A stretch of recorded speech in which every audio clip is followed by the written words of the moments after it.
নমস্কার, আমি রুমি। আপনাদের সবাইকে আবারও একটা নতুন রেসিপিতে স্বাগত। আজ আমি আপনাদের দারুণ স্বাদের একটা রেসিপি বানানো দেখাবো।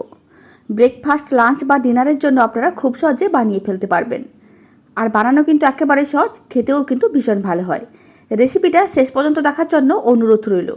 আর ভালো লাগলে চ্যানেলটি সাবস্ক্রাইব করে নেবেন, পাশে থাকা বেল আইকনটি প্রেস করে নেবেন নতুন রেসিপির আপডেট সবার আগে পাওয়ার জন্য।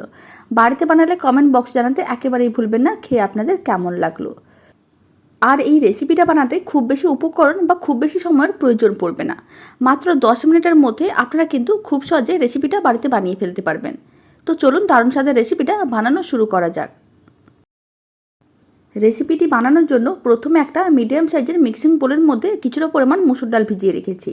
এখানে আমি একটা বাটি মেপে মুসুর ডালটা ভিজিয়েছি। এখানে একটা ছোট্ট মিডিয়াম সাইজের বাটি নিয়ে নিয়েছিলাম। এই বাটিতে প্রায় 150 গ্রামের মতন মুসুর ডাল ধরে। সেই 150 গ্রাম মুসুর ডালকে আমি 10 মিনিটের মতন ভিজিয়ে রেখেছিলাম। এবার এই মুসুর ডালগুলোকে মিক্সির মধ্যে নিয়ে নিতে হবে।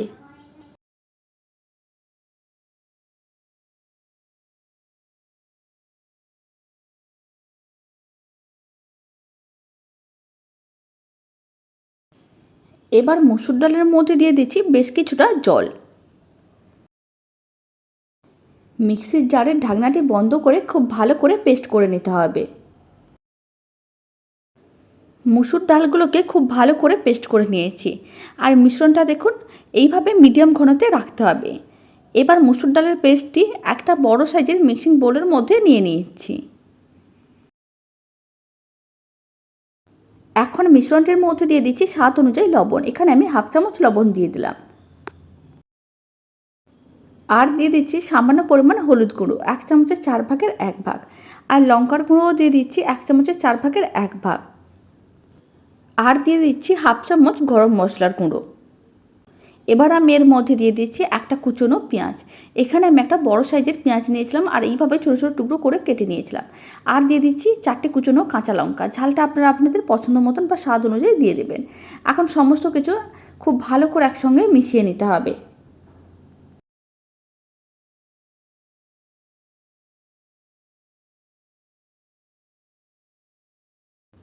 সমস্ত কিছু খুব ভালো করে মেশানো হয়ে গেছে। মিশ্রণটা কিন্তু একেবারেই রেডি। এখন মিশ্রণটিকে আমি এক সাইডে রেখে দিচ্ছি। এবার একটা তাওয়াকে গ্যাসের ওপর বসিয়ে দিয়েছি। প্রথমে হাই ফ্লেমে তাওয়াটাকে খুব ভালো করে গরম করে নিতে হবে। হাই ফ্লেমে তাওয়াটাকে খুব ভালো করে গরম করে নিয়েছি। এখন ফ্লেমটা একেবারে লোতে করে দিলাম। আর একেবারে সামান্য পরিমাণ 1-2 ফোঁটার মতন তেল নিয়ে ভালো করে তেলটা ব্রাশ করে নিতে হবে।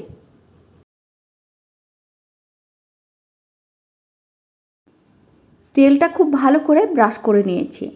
এবার যে মিশ্রণটা রেডি করে রেখেছি সেই মিশ্রণটা থেকে বেশ কিছুটা অংশ এইভাবে ফ্রাইং প্যানের মধ্যে দিয়ে দিলাম। তারপরে এইভাবে ভালো করে চারিদিকে একটু ছড়িয়ে নিতে হবে। আর ফ্লেমটা কিন্তু এই সময় মিডিয়াম টু লোতে রেখেছি, হাই ফ্লেমে কিন্তু রাখা যাবে না। এইভাবে মিডিয়াম টু লো ফ্লেমে কিন্তু রেসিপিগুলো বানিয়ে নিতে হবে।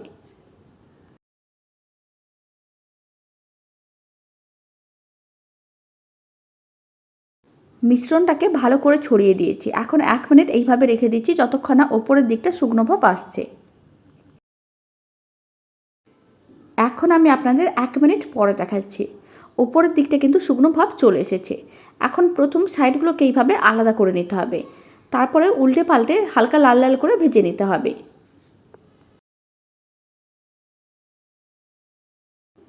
এবার উল্টো দিকটাকেও মিডিয়াম ফ্লেমে এইভাবে 2 মিনিটের মতন রেখে দিচ্ছি। 2 মিনিট পরে আমি আপনাদের দেখাচ্ছি। আপনারা দেখুন উল্টে পাল্টে দুদিকে কিন্তু হালকা লাল লাল করে ভেজে নিয়েছি। এবার আমি মুসুর ডালের ছিলাটাকে তুলে নিচ্ছি। আর একইভাবে বাকি ছিলাগুলো রেডি করে নিতে হবে। এখন আমি আপনাদের আর একটা ছিলা ভেজে দেখিয়ে দিচ্ছি।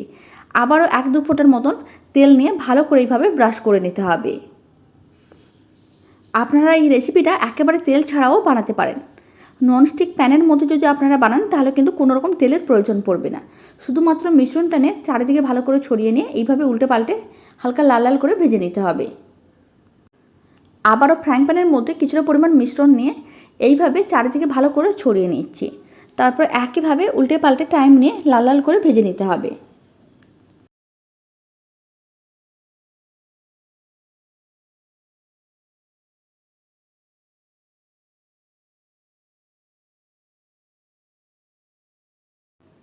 মুসুর ডালের ছিল্লাগুলো খাওয়ার জন্য এখানে আমি একটা বাটিতে অল্প পরিমাণ দই নিয়ে নিয়েছি। এখানে 50 গ্রামের মতন টক দই আছে। এবার এই টক দইয়ের মধ্যে দিয়ে দিচ্ছি সামান্য পরিমাণ ব্ল্যাক সল্ট। একেবারে 1 চামচে 4 ভাগের 1 ভাগ ব্ল্যাক সল্ট দিয়েছি, বা স্বাদ অনুযায়ী ব্ল্যাক সল্টটা দিতে হবে। আর দিয়ে দিচ্ছি 1 চামচে 4 ভাগের 1 ভাগ ধনে গুঁড়ো আর 1 চামচে 4 ভাগের 1 ভাগ জিরে গুঁড়ো। আর দিয়ে দিচ্ছি সামান্য পরিমাণ লঙ্কার গুঁড়ো 1 চামচে 4 ভাগের 1 ভাগ। আর দিয়ে দিচ্ছি একটা কুচনো পেঁয়াজ আর সামান্য পরিমাণ কুচনো কাঁচা লঙ্কা। এখানে আমি 2টো কাঁচা লঙ্কা কুচনো নিয়েছি। এবার সমস্ত কিছু একসঙ্গে খুব ভালো করে মিশিয়ে নিতে হবে।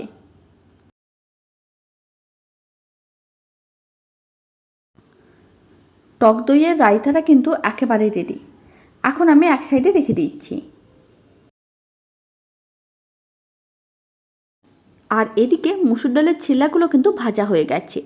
আর এখানে 150 গ্রাম মুসুর ডাল দিয়ে 6টা ছিল্লা বানানো হয়েছে। রেসিপিটা শেষ পর্যন্ত দেখার জন্য আপনাদের অসংখ্য ধন্যবাদ। এইভাবে একবার মুসুর ডালের রেসিপিটা বাড়িতে বানিয়ে দেখতে পারেন। খেতেও কিন্তু ভীষণ ভালো হয় আর অনেক হেলদিও। বাড়িতে বানালে কমেন্ট বক্সে জানাতে একেবারেই ভুলবেন না খেয়ে আপনাদের কেমন লাগলো। আর এইভাবে একটু টক দইয়ের রেসিপিটা দিয়েও সার্ভ করে দেখতে পারেন, খুবই ভালো লাগবে খেতে। হেলদি রেসিপিটা ভালো লাগলে চ্যানেলটি সাবস্ক্রাইব করে নেওয়ার অনুরোধ রইল। পাশে থাকা বেল আইকনটি প্রেস করে নেবেন নতুন রেসিপির আপডেট সবার আগে পাওয়ার জন্য। তো চলুন, ভিডিওটা আমি এখানেই শেষ করছি। আপনারা সবাই ভালো থাকবেন, সুস্থ থাকবেন। আপনাদের সঙ্গে আবার নতুন রেসিপি নিয়ে দেখা হচ্ছে।